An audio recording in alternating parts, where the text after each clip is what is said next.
Everyone, how are you? I've been doing great. I decided this morning to start going through my stash a little bit, and I'm pulling some things for a new hand stitch project. So today we're just going to talk about my stash, where it came from, how it got so out of control, and what my plans are for it. And I want to start with I have a little stash of Tula Pink. And in this stash is just a whole bunch of different types of fabric that I bought over the years. And here's a really, really old piece of Tula Pink that started it all. Was when I purchased some fabric from Hushabye. Okay, but like any other quilter, I've been doing this for most of my life. And I have gone through a stash and busted it and then kind of started over again. The thing is, every time you make a quilt, you have leftovers. Every time you sew a project, you have leftovers. Every time you make things of any kind, I have leftovers, and I have a hard time throwing things away. I don't have a scrap buster system. I don't have anything other than some bins and a Calyx storage system from IKEA. I should save everything from strips that I think are usable to these vintage pieces. And I try to categorize them, but periodically, once a year, I'm going to have to go through and sort things. So, what I tend to do is pull things small amounts at a time and then start looking at what I've got and then decide, do I need to add more or less? So I do know that the project I'm pulling fabric for needs strips. It's going to be a Manx quilt, and it's made out of strips and a little square. So I have some of Tula's fabric that solid colors that went with her brights. So I thought this would be a good project for using up these small strips of Tula. And I also decided that I'm going to add a lot of purples. I love purples in blue. I love the purpley blues, and I think I'm going to lean toward using a lot of pinks and blues and some of this seafoam color. I don't use a color wheel generally. I've tried taking color theory classes. I've tried doing all kinds of things. But when it comes right down to it, I put together the look I like. So this has taken me quite a while, but I've come up with this. I do really like this. And I like how there's pinks and greens. There's enough of these blues and purples. So I'm going to kind of show you how I audition fabric. I press them. These are ones I'm definitely using. And then I just keep pulling things to go with. And I'm like, I like that. That's a keeper. Not a keeper. This is what I do. And I a lot of times go one block at a time. Do I want to use these colors here? Maybe. So they're going in the maybe pile. What about all of these? Oh yes, that's a keeper. And definitely that's a keeper. Not a keeper. And that's what I've been doing. Going through keeper, yes.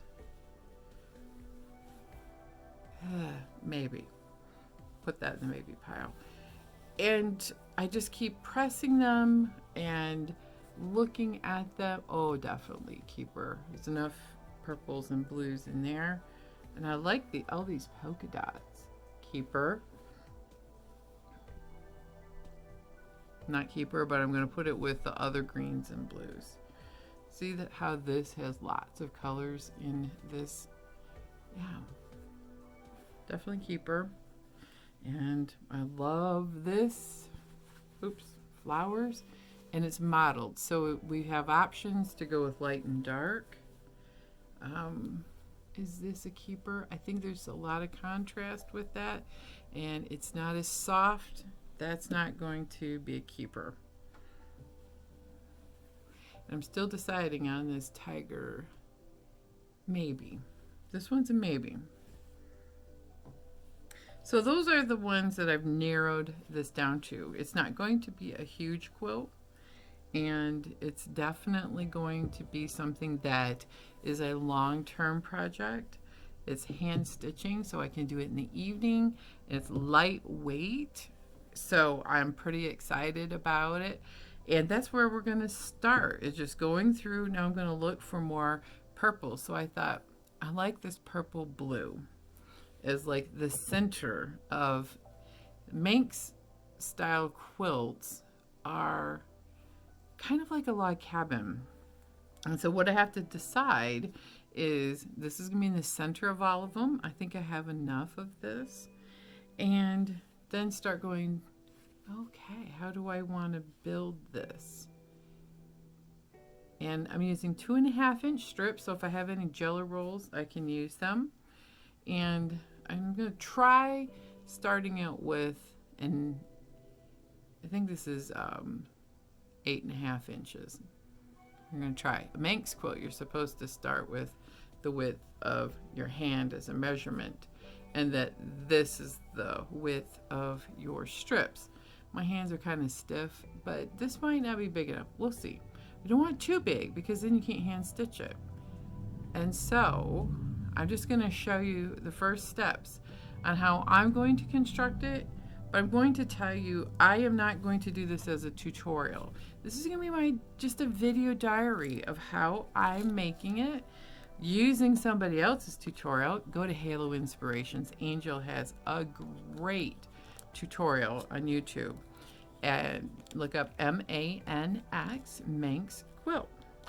So the first thing I did is I cut my center, and I'm going to use a pin, and you can see I pressed on the diagonal.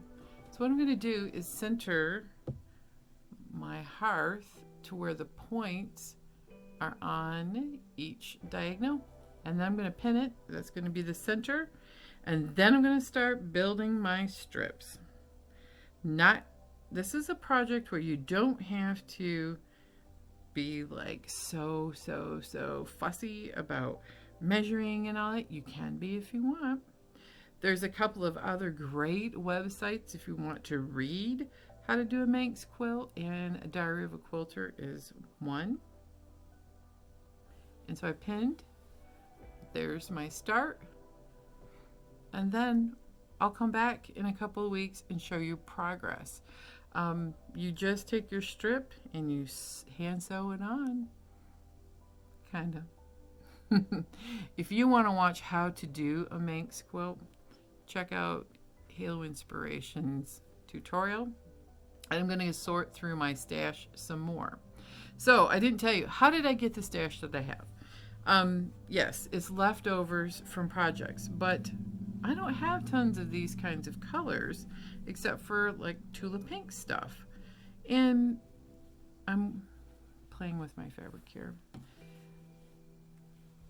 It's hard to talk about people dying, but my friend had a best friend, and they did everything together. And they quilted for years. They went to quilt shows, they went to shop hops, and the first friend had a car accident in her retirement, and the second friend got a lot of her fabric because, you know, families who don't sew or understand how precious fabric is, they were getting ready to throw it away. Well, the second friend was my friend. We knew each other for a long time through work, and we collaborated in a lot of quilts. I quilted some things for her. She helped me with binding a lot on my quilts because I was getting behind and I was doing lots of long arming, and she got cancer and died. And so we had a pact that I would come to her house, and her son was part of this because he didn't know what to do with her stash. And I had specific directions on how to disseminate the stash, charities to give it to. I've been giving lots and lots of it away to friends and family who knew her, and I'm down to just a few little totes. I don't have tons of it left, but what I have are the little scrap things, and I've kept some things that remind me of her and things that I like that goes with my stash. So now my mission is to bust the stash that I have, and then I'm going to do mostly scrap quilts for the next, I don't know, until the stash is used up. I like making what we call controlled scrappies, like this, with this being blues and purples with a touch of these pinks and teals thrown in.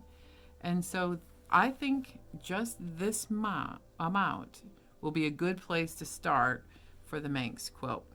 You know, the more you do, the more you find, the more you add, that's fine as long as it goes in this color family. It's when I get crazy and start throwing in these other wild and crazy colors that might work, might not.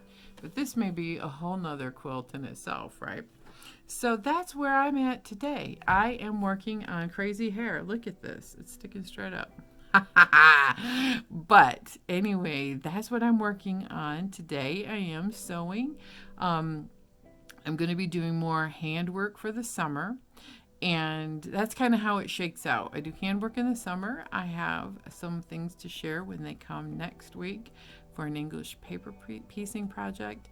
And Dear Jane is in timeout while I work on my hand sewing skills. That's why I'm doing the Manx quilt, and that's why I'm going to be doing an EPP quilt.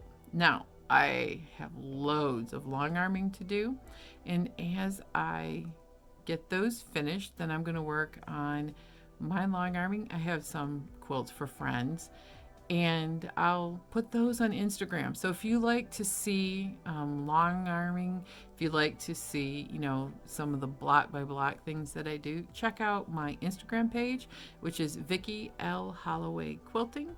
And you can always go to my blog for all the information where you can find me on social media and the podcast. If you want to listen to it in an audio format versus watching it on YouTube when I do post that, it's mycreativecorner3.com. So have a great week, and if you have tips on sorting stash and maybe making less chaos out of it right now, yeah, I'm pretty chaotic in my stash, and I don't have things cut to sizes or anything because I want to be able to use them for different projects. But I'm open to suggestions. I would love to hear your ideas. And if you're like me, I just do a few at a time and pull a few fabrics. I'm going to let them marinate, sit on the ironing board. I pressed them, and I'll add, subtract over the next few days. And then I'll really start getting sewing on the block. So have a wonderful week, everybody. I will see you again soon.